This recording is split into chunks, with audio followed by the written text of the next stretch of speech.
Assalamualaikum warahmatullahi wabarakatuh. Hari ini untuk mata kuliah struktur jembatan akan membahas yaitu perhitungan rangka utama pada jembatan rangka baja. Adapun untuk teorinya, yang pertama kita tentukan dulu profil dari rangka utamanya, gitu ya. Kemudian yang kedua harus dijabarkan terkait dengan pembebanan, yaitu ada beban mati dan beban hidup. Nah, kemudian adapun beban mati, ini yaitu beban dari gelagar melintang, kemudian beban dari lapisan beton, kemudian beban dari lapisan aspal, dan beban dari gelagar memanjang. Yang terakhir, beban dari rangka. Jadi beban sendirinya juga diperhitungkan ya di sini ya. Nah, untuk setiap beban yang kemudian dia itu jatuhnya adalah distributed load, misalnya seperti beton atau aspal, itu harus diperhitungkan menjadi beban terpusat, karena kita akan menghitung besaran nilai P di setiap titik di sini ya, yaitu titik A sampai titik G. Nah, untuk titik di A dan di G besarannya adalah P per 2, sedangkan titik B, C, D, E, F besarannya adalah P. Nanti dijabarkan perhitungannya di bawah. Nih ya, kemudian untuk beban hidupnya, kita menggunakan beban hidup dari lajur D ya. Beban hidup kalau dulu namanya KEL dan UDL, kalau sekarang namanya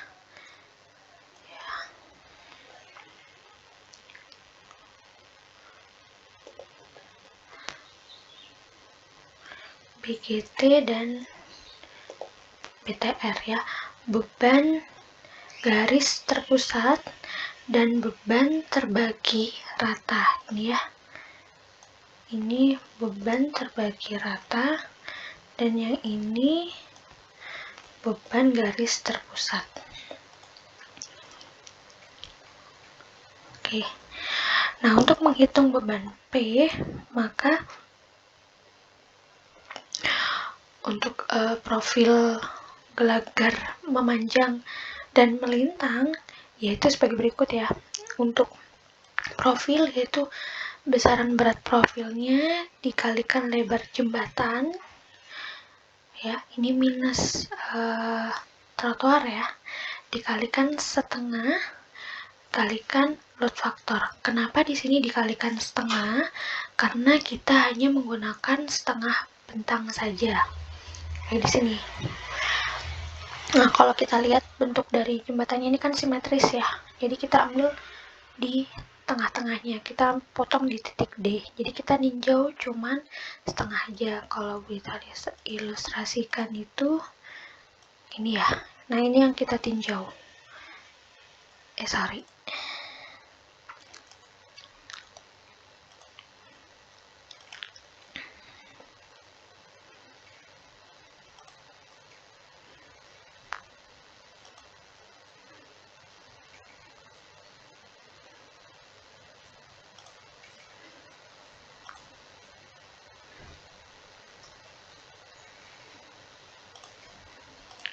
Yang di kotak biru ini yang kita tinjau ya.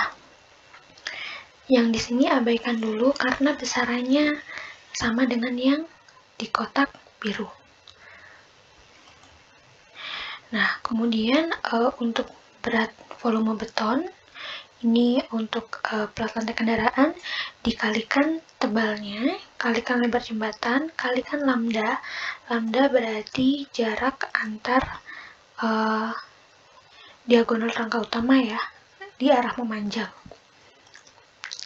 Kalikan log faktor kali setengah ya, sama ya. Begitu juga berat volume aspal, sama kayak berat volume beton. Nah, ini berat profil memanjang dan melintang ya, sama. Nah, keempat ini belum masuk perhitungan dari profil sendiri rangka utamanya. Profil sendiri rangka utamanya juga akan diperhitungkan ya. Jadi kalau di sini disimpulkan bahwa keempat macam beban tersebut ini nanti dijumlahkan sehingga akan menjadi beban besaran P yang masuk ke dalam setiap titik, yaitu titik B, C, D, F, G, A gitu ya. Nah, untuk beban lalu lintas kita jabarkan ya. Di sini kan disampaikan bahwa beban lalu lintas diubah terpusat pada titik simpul. Untuk menentukan gaya-gaya batang maksimum pada elemen rangka harus menggunakan garis pengaruh dari masing-masing elemen batang rangka. Setelah garis pengaruh tergambar, maka gaya luar yang bekerja diletakkan pada tempat-tempat di mana terdapat nilai garis pengaruh yang maksimum. Misalnya geser terjadi maksimumnya di mana? Terjadinya di tumpuan, di titik A dan titik G. Kalau momen maksimumnya di mana? Yaitu di tengah bentang. Nah, adapun cara perhitungan untuk beban ini buat UDL ya, UDL atau BTR ya. Nah, besarannya adalah beban dari BTR-nya sendiri dikalikan lambda, kalikan lebar jalur lalu lintas, kalikan load factor, kali setengah. Ini bisa ditambahkan dengan beban hidup trotoar, jika menggunakan trotoar ya. Dan ditambah beban trotoar mati. Ini sudah include jadi satu pada perhitungan trotoar.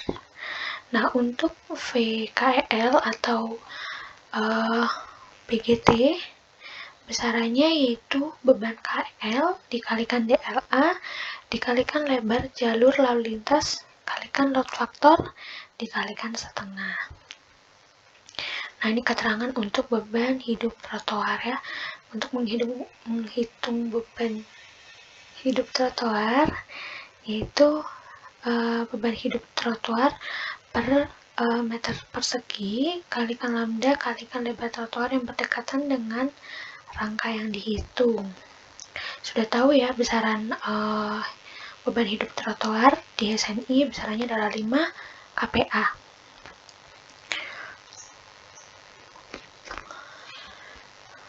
Kemudian next. Nah, ini contoh perhitungan dari garis pengaruh. Garis pengaruh ini pembebanan yang kita hitung yaitu beban hidup, beban BGT dan beban BTR atau KL plus UDL.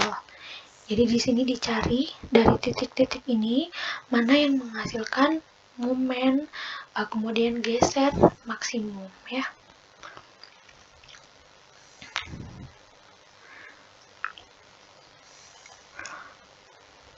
Kemudian next, nah ini langsung masuk contoh soalnya. Contoh soal ini ya, ini simetris ya, simetrisnya pas di diagonal, nih di titik L. Jadi pemotongnya di titik L. Kemudian yang pertama itu harus dijabarkan dulu terkait pembebanannya. Adapun pembebanannya itu ya tadi sudah disampaikan bahwa ada beban gelagar melintang, adalah di plat lantai kendaraannya yaitu lapisan betonnya, kemudian ada lapisan aspal dan gelagar memanjang. Plus dari beban rangka ya. Nah, untuk beban gelagar melintang seperti penjabaran di atas yaitu web profilnya, berat dari profilnya ini kalian bisa ambil di tabel profil baja yang sesuai dengan profil baja gelagar melintang yang digunakan. Kemudian dikalikan B. Di sini 7,8 berarti lebar dari jalur kendaraannya, lebar lajur kendaraannya, kemudian dikalikan load faktornya. Load faktornya yaitu besarannya adalah 1,1 untuk baja dikalikan setengah ya. Begitu juga untuk beban dari lapisan beton yaitu D3. D3 adalah ketebalan dari plat betonnya yaitu 200 mili berarti 0,2 meter dikalikan gamma dari betonnya 2400 kg per meter kubik dikalikan B B-nya 7,8 dikalikan lambdanya berarti dari titik A ke titik B arah memanjang itu 3 meter dikalikan 1,3 untuk untuk dot faktornya beton kalikan setengah. Begitu juga aspal, di sini adalah ketebalan dikalikan gamma aspal. Ketebalan aspalnya ada 5 mili, berarti 0,05 meter dikalikan 2200.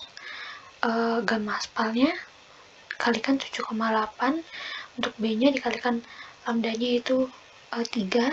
Tadi ya, arah memanjang lambda itu kan dari titik A ke titik B ke titik C gitu kan ya. Panjangnya adalah 3 meter dikalikan buat faktornya itu 1,3, kemudian dikalikan 0,5. Nah, gelagar memanjang seperti gelagar melintang.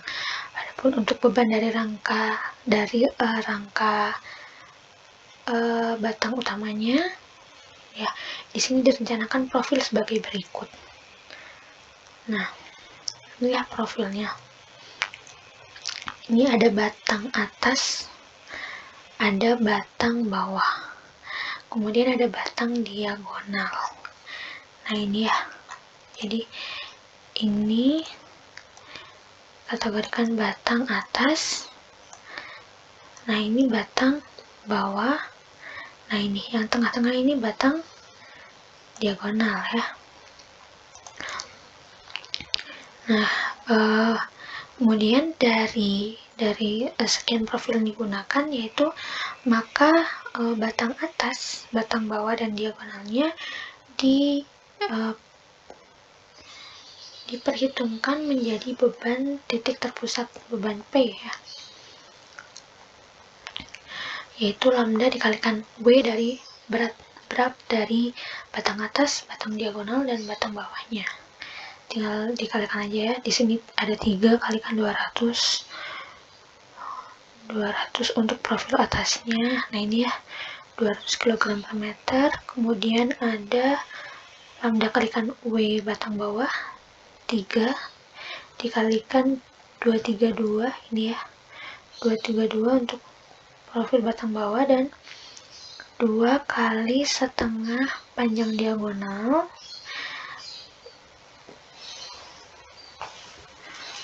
dikalikan W.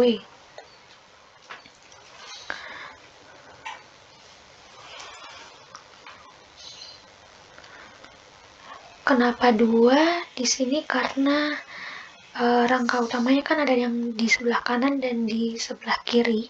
Kemudian di sini ada setengah kali panjang diagonal karena kita menggunakan setengah bentang aja tadi ya.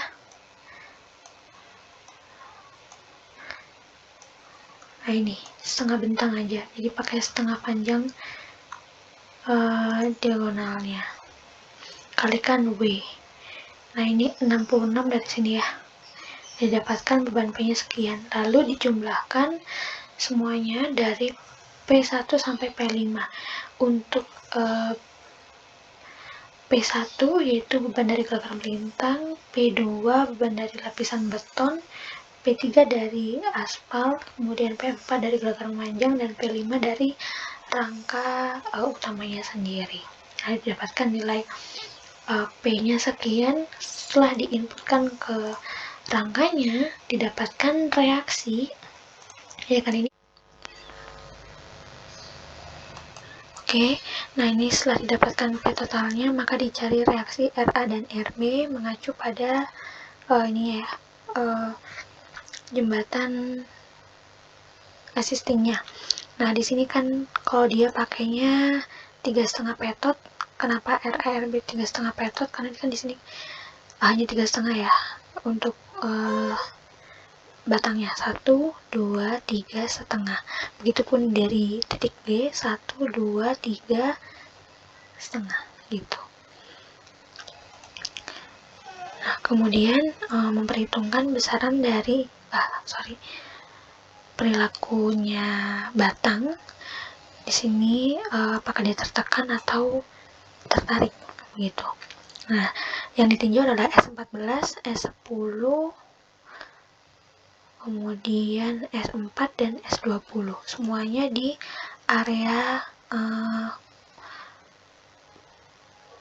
perpotongan ya, di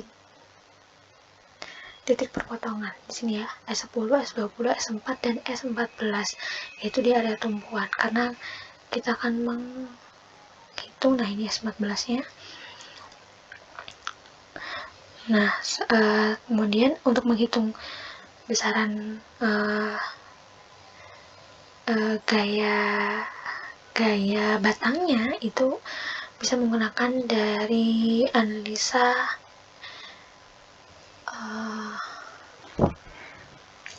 struktur satu ya, analisa rangka batang gitu kan ya. Nah, di sini kenapa menggunakan S14, S20 dan S10, karena kita pakai jarak yang terjauh. Di sini kan beban maksimumnya yang terjadi ya di tengah bentang. Kemudian untuk S14 itu nanti kita akan menghitung gaya diagonal di ujung bentang yang besarannya sama seperti di S27. Nah, kemudian menghitung garis pengaruh akibat beban hidup KL dan UDL. Di sini analogi aja ya, ada V hidup akibat beban UDL atau BTR, kemudian V1 kita analogikan dia beban hidup akibat KL. Nah, kemudian setelah ini kan yang tanda petik ke bawah, ini UDL-nya ya. UDL karena dia itu beban terbagi rata, atau BTR beban terbagi rata. Nah, untuk KL-nya dia itu nanti yang besarannya beban berjalannya ya. Jadi berapa besar reaksi di titik A, kalau dia di titik B, kalau dia di titik C, D, E, F, G, H. Nah, karena kita pakai setengah bentang tadi, dimana motongnya? Nah, di D dan E ya. Nah, di sini ya, D dan E. Dari perpotongan sini. Nah, oh iya, di sini ya titik simpulnya ya.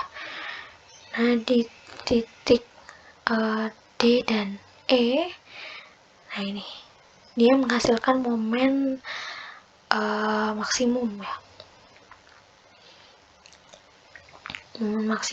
maka yang ditinjau adalah posisi di separuh bentang kiri D dan separuh bentang kanan D. Nah, ini juga sama menggunakan perhitungan dari analisa struktur 1 ya. Mendapatkan tarik tekannya, kemudian besaran dari gaya batangnya. Nah, ini dari sini dapatkan perhitungannya sekian, kemudian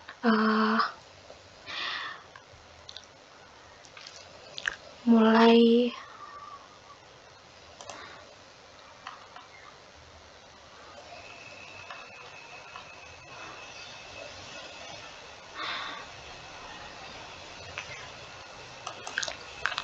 menghitung kontrol dari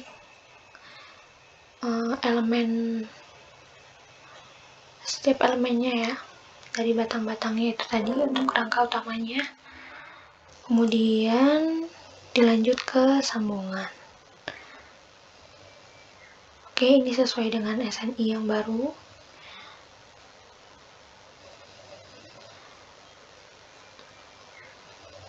Lanjutkan dengan sambungannya. Terima kasih. Assalamualaikum warahmatullahi wabarakatuh.